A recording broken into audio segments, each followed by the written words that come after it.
رب فانفعنا ببركتهم واهدنا الحسنى بحرمتهم.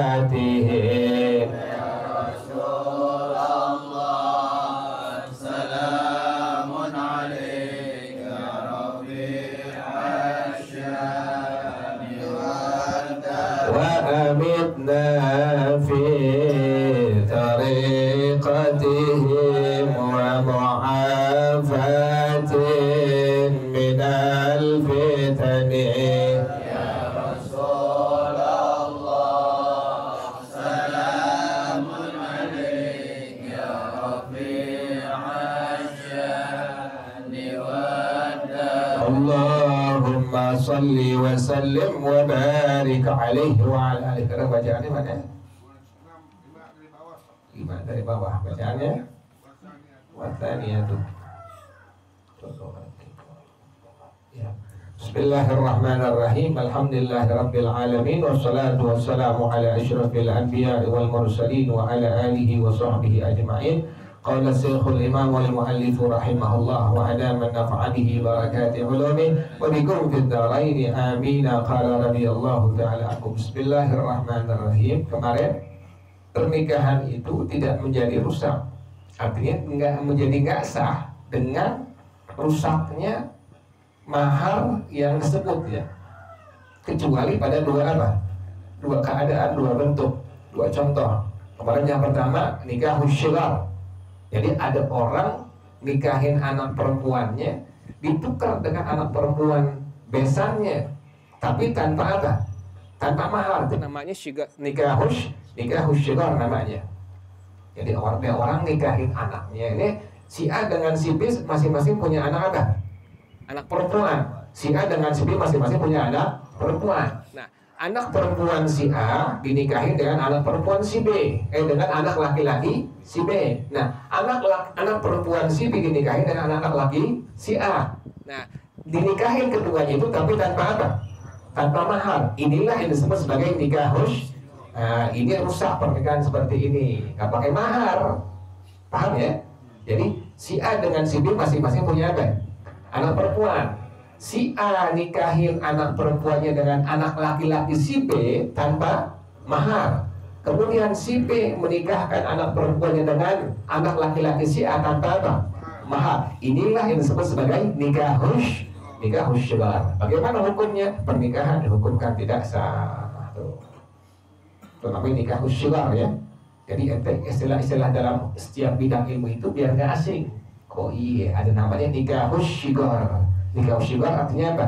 Pernikahan antara dua orang, nikahin dia anak perempuannya masing-masing dengan anak lakinya masing-masing, tapi tanpa apa? Tanpa mahar sama sekali. Namanya nikah syighar. Jadi nggak asing pas dengar nikah syighar itu udah paham. Oh, itu contohnya. Si A punya anak perempuan, si B punya anak perempuan. Si A dinikahin anak perempuannya dengan anak laki si B tanpa mahar. Pun sama sebaliknya. Si B punya anak perempuan dinikahin dengan anak laki-laki si A tanpa apa? Mahar. Ini yang disebut sebagai nikah syighar. Bagaimana hukum pernikahannya? Dihukumkan tidak sah. Wasaniyatu yang kedua, Idza zawwaja 'abdahu li hurratin. Apabila ada seorang tuan menikahi budak laki-lakinya dengan seorang perempuan merdeka. Ada orang punya budak, kemudian laki-laki dinikahi dengan seorang perempuan yang apa? Yang merdeka. Wa ja'ala raqabatahu sidaqan laha lid-dawri, dan dijadikan perbudakan budak laki-laki tadi sebagai mahar untuk perempuan yang merdeka tersebut. Lid-dawri, muter-muter akhirnya tuh. Boleh nggak seperti itu? Maka pernikahan dihukumkan tidak sah, nggak boleh. Jadi ada orang punya budak apa? Laki-laki. Nah, budak laki-laki ini dinikahkan dengan seorang perempuan yang apa? Kan berarti mesti pakai apa itu? Mahar. Maharnya itu adalah perbudakan budaknya itu sebagai mahar untuk perempuan yang merdeka ini. Bagaimana pernikahannya? Pernikahan dihukumkan tidak sah. Ini bukannya berlaku perbudakan, ya, Tapi lagi mencontohkan hukum Islam itu berlaku sampai hari apa? Sampai hari kiamat. Perbudakan sudah diapain? Sudah dihapus, tidak ada. Kenapa demikian dihukumkan tidak sah? Li'annahu law sahha ja'aluhu sidaqan aw sadaqan lamallakathu. Kalau seandainya sah itu perbudakan si budak laki tadi jadikan sebagai mahar mas kawin, kalau dibilang sah, maka ini perempuan akan memiliki dia. Paham gak itu tuh? Ini si laki-laki yang budak tadi, tuannya menjadikan perbudakan sebagai apa tuh? Sebagai maharnya. Kalau seandainya dibilang sah itu sebagai mahar, maka berarti bininya nanti bakal apa? Milikin itu si budak laki-laki. Paham gak ini? Paham gak? Gak paham-paham udah. Paham gak tuh? Ulang lagi. Jadi ada seorang tuan nikahin budaknya dengan seorang apa? Perempuan yang apa ini? Yang merdeka.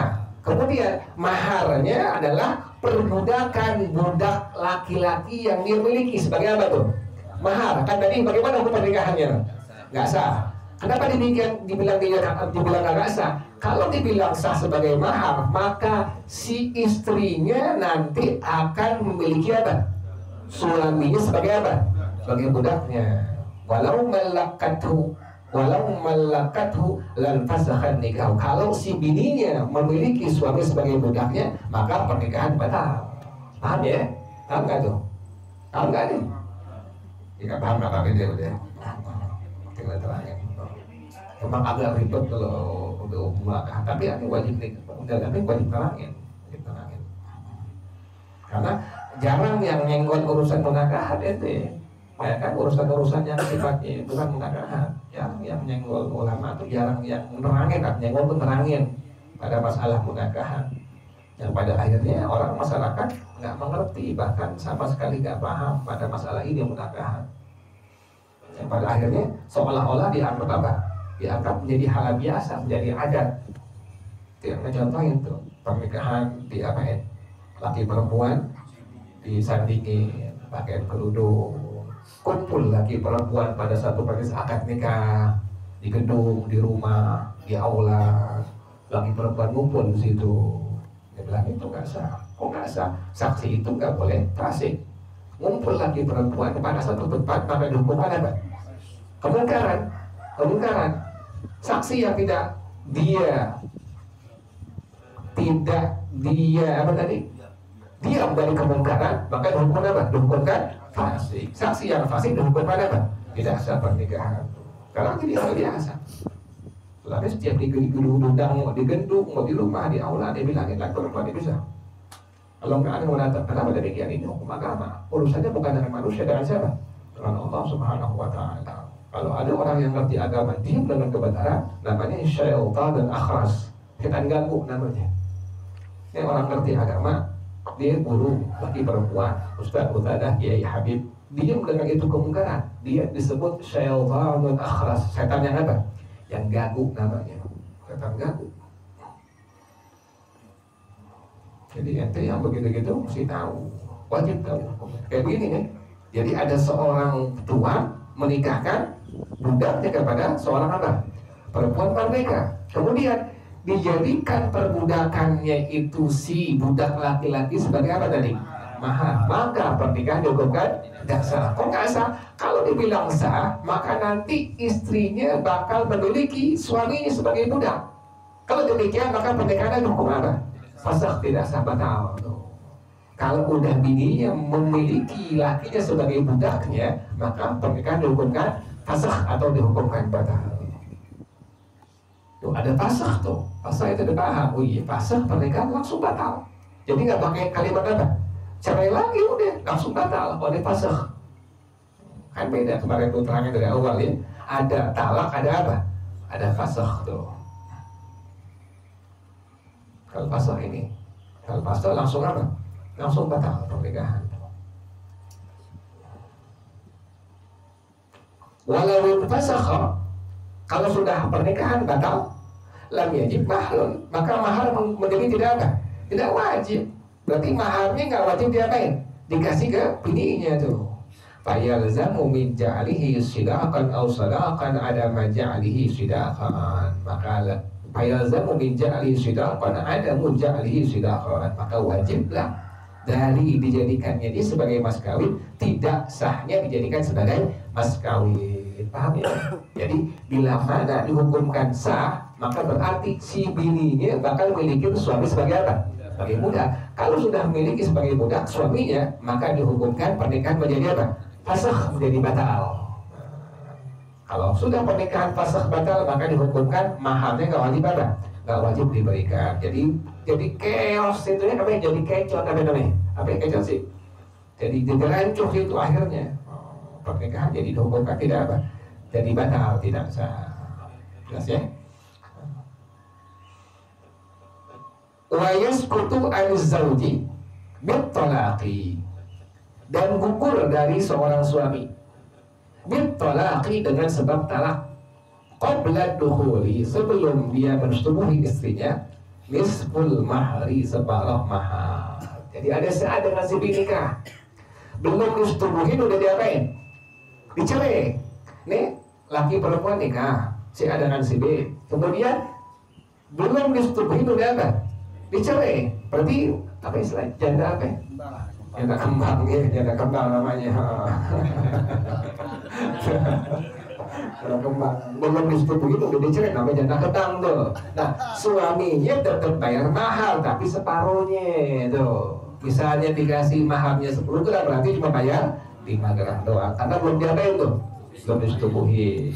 Nah ya, jadi kalau tadi janda kembang, berarti janda yang maharnya separuh.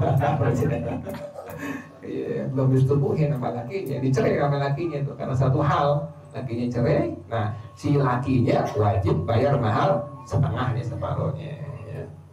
Dengan disetubuhin dulu bayar mahar. Ya dia, wallahu a'lam bissawab. Al-Fatihah. A'udzubillahi minasyaitonir rajim. Bismillahirrahmanirrahim. Alhamdulillahirabbil alamin, arrahmanir rahim, maliki yaumiddin. Iyyaka na'budu wa iyyaka nasta'in, ihdinas siratal mustaqim, siratal ladzina an'amta 'alaihim ghairil maghdubi 'alaihim waladdallin. Oh tadi bicara mahar, itu agama begitu ngejaganya. Untuk melampiaskan nafsu kita, mensetubuhi seorang perempuan, maka wajib pertama diapain? Dinikahin. Yang kedua wajib bayar apa? Bayar mahar itu namanya tuh. Makanya agama ngatur di situ. Jadi nggak main mensetubuhi seorang perempuan, zina namanya. Ada caranya. Pengen setubuh dengan perempuan, ada caranya. Wajib diapain? Dinikahin. Yang kedua wajib bayar apa? Mahar. Makanya agama ngatur di situ. Jadi pertama itu, yang kedua keturunan itu nggak berantakan. Kalau perzinahan nggak jelas, bapaknya siapa ini? Kan begitu ini. Bapaknya siapa? Bapaknya banyak bapaknya. Nggak jelas, ini merusak apa tuh? Rusak turunan akhirnya tuh. Nggak ada kejelasan gennya, bapaknya siapa? Jelas ya. Al-Fatihah. A'udzubillahi minasyaitonir rajim. Bismillahirrahmanirrahim. Alhamdulillahirabbil alamin. Arrahmanir rahim. Maliki yaumiddin. Iyyaka na'budu wa iyyaka nasta'in. Ihdinas siratal mustaqim. Siratal ladzina an'amta 'alaihim ghairil maghdubi 'alaihim waladdallin. Amin ya rabbana tarafna bi annana qatarafna wa أسرفنا وعلى لظى أشرفنا فتب علينا توبة تغسل كل حوبة واستر لنا العورات وآمن الروعات واغفر لوالدينا ربي ومولودينا والأهل والإخوان وسائر الخلان وكل ذي محبة أو غيرة أو صحبة والمسلمين أجمع آمين ربي يسمع فضلا وجودا منا لا باكتساب منا بالمصطفى الرسول نحظى بكل سول صلى وسلم ربي عليه عند الحب والآل والأصحاب عداد دس الصحب والحمد لله في البدء والتناهي. Baca bersama-sama Subhanakallahumma wa bihamdika asyhadu an la ilaha illa anta astaghfiruka wa atubu ilaik. Alhamdulillah ala ni'amillah, alhamdulillah ala barakatillah, alhamdulillah hamdan yuwafi ni'amahu wa yukafi'u mazida, walhamdulillahi rabbil alamin. Ya Rasulullah salamun alaik ya Rafi' asyani wa daraji. Ya Rasulullah salamun alaik ya Rafi' asyani wa daraji. Ya Rasulullah salamun alaik ya Rafi' asyani wa daraji. Allahumma salli wa sallim wa barik alaihi wa ala alihi. Hadana Allah summa assalamu alaikum warahmatullahi wabarakatuh.